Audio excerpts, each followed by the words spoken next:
Selamat datang di Bumi Alit. Bumi Alit itu merupakan tempat penyimpanan benda pusaka, bisa juga disebut museum. Cuman di sini museum itu museum amanat. Apa yang disimpan di benda di Bumi Alit itu, yaitu yang paling pokok pedang cedera mata dari Sayyidina Ali yang diamanatkan oleh Sang Hyang Boros Ngora atau Syekh Abdul Iman.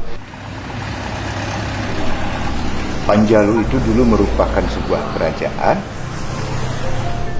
Raja Panjalu pertama yaitu perempuan, yaitu Ratu Pramana Dewi. Jalu itu kalau dalam bahasa Sunda itu laki-laki, karena memakai pan jadi perempuan. Ya, jadi Panjalu itu bukan laki-laki tapi perempuan. Ya, karena raja pertama yaitu Ratu Pramana Dewi. Setelah menghadap ayahanda, yang diperintahkan oleh ayahandanya pertama adalah bendung yang namanya Legok Jambu. Setelah dibendung, campurkan itu air. Maka dibendunglah Legok Jambu. Setelah dibendung, ada airnya, dicampurkan air jam-jam itu yang dari Mekah itu. Nah, yang sekarang jadilah situ Panjalu itu.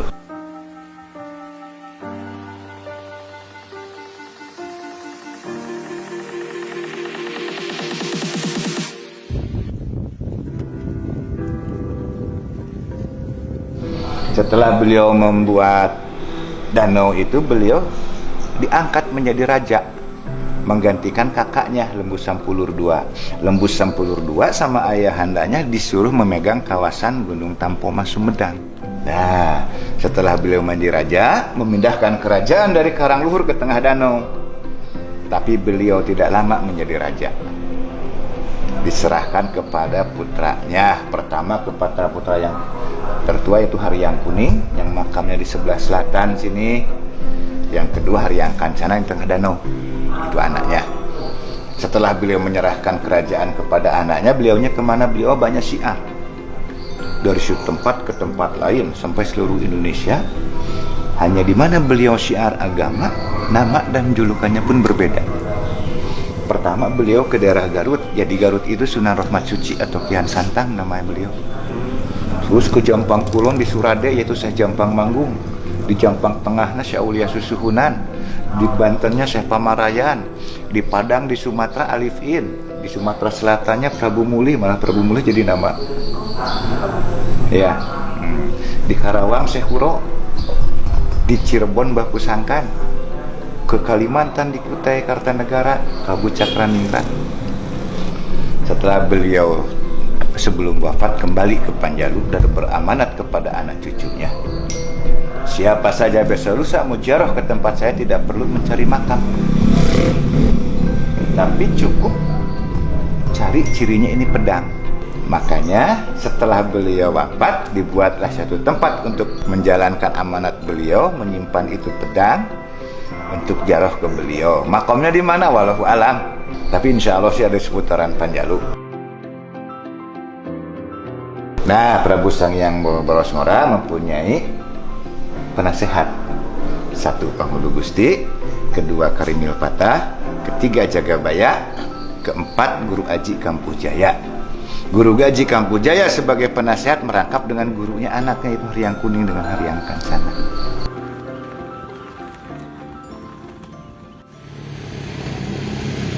Nya anu jenenganana karomah Kiai Haji Panghulu Gusti teh panginten anu ngembangkeun agami Islam di Tatar Pulau Jawa.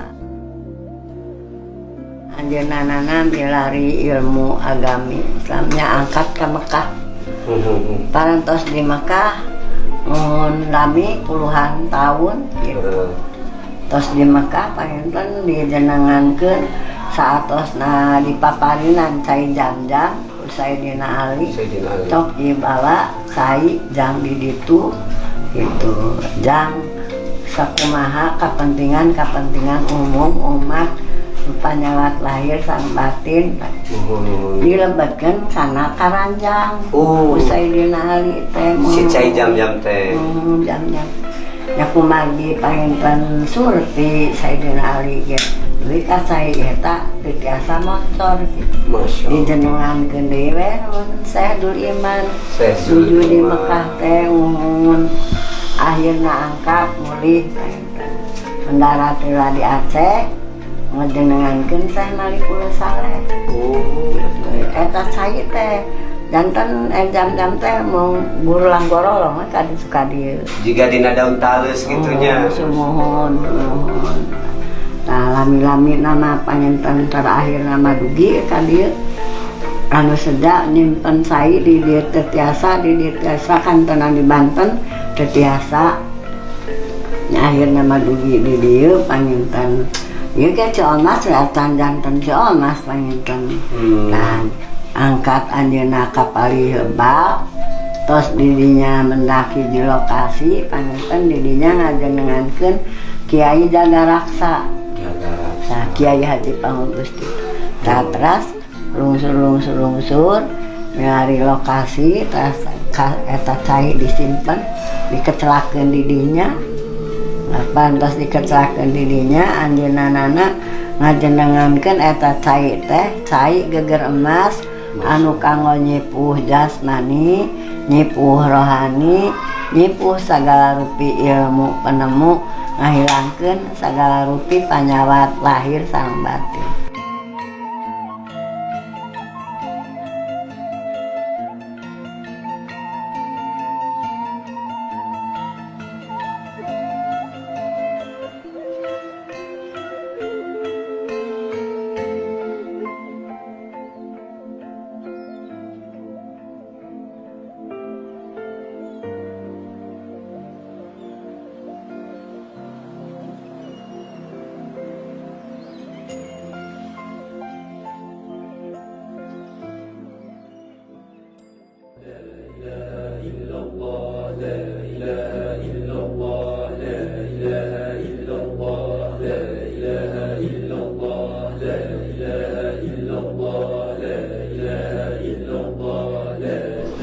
Suryalaya didirikan oleh Pangarsa Abah Sepuh tanggal 5 September tahun 1905,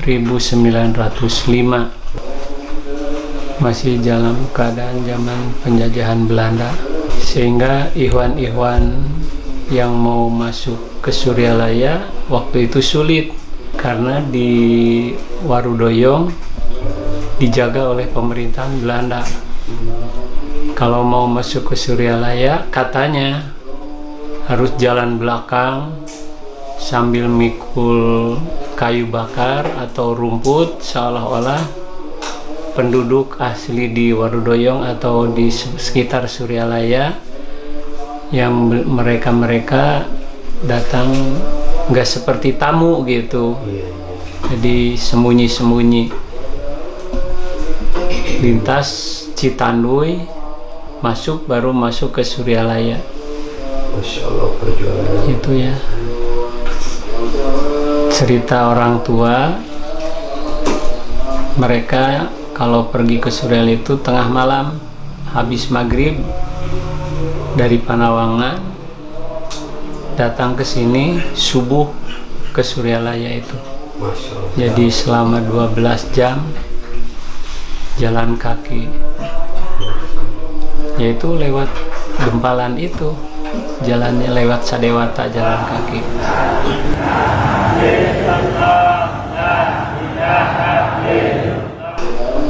Talqin sama dengan taklim, cuma kalau talqin yang diajarkannya banyak macam ilmu, yang mengajarnya disebut mu'alim, yang belajarnya disebut muta'alim, majelisnya pun disebut majelis taklim. Kalau talqin yang mengajarkannya disebut mursid, yang belajarnya disebut murid. Muridnya bukan bahasa Indonesia, tapi bahasa Arab juga. Majelisnya pun disebut majelis dzikir. Makna mursid Yang memberikan talqin disebut mursyid. Makna mursyid wa yadullu ala tariqil mustaqim qabla dolalah. Beliaulah yang menuntun, menunjukkan kepada jalan yang lurus sebelum tersesat.